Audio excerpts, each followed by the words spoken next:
करवीर पोलिसांचं मोठं यश, चुटकी वाजवून भूतबाधा दूर करतो म्हणणारा चुटकी बाबा सनी भोसले अखेर गजाड।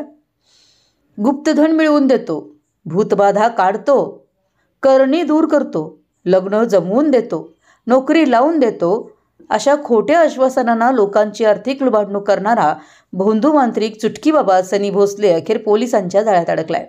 गणेश काटकर याच्या फिर्यादीवरून करवीर पोलिसांनी दाखल केलेल्या गुन्ह्यानंतर 3 दिवसाच्या पाठलागानंतर ठाण्यातून त्याला अटक करण्यात आली आहे। नाना पाटील नगर परिसरात चुटकी बाबाचा दरबार भरत असल्याची माहिती मिळताच पोलिसांनी इथं छापा टाकला। या ठिकाणी गंडे दोरे, अंगारे, धुपारे, काळ्या बावल्या, कवटी अशी सामग्री आढळून आली।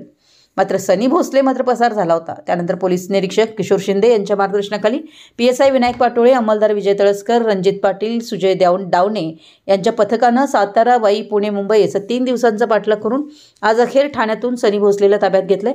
न्यायालयात हजर केल्यानंतर न्यायालयानं त्याला 5 दिवसांची पोलीस कोठडी सुनावली आहे। गणेश काटकर यांनी दिलेल्या फिर्यादीप्रमाणे सनी भोसले यानं फेब्रुवारी ते मे 2025 या कालावधीत नोकरी मिळवून देतो, विवाह जुळवून देतो असा आमिष दाखवून 45,000 रुपये घेत फसवणूक केली होती। याच प्रकरणावरून ही कारवाई करण्यात आली आहे। सनी भोसले चुटकी बाबा याच्या विरोधात कोणाची तक्रार असल्यास त्यांनी तात्काळ करवीर पोलिसांशी संपर्क साधावा, पोलीस निरीक्षक किशोर शिंदे यांनी नागरिकांना आवाहन केलं आहे।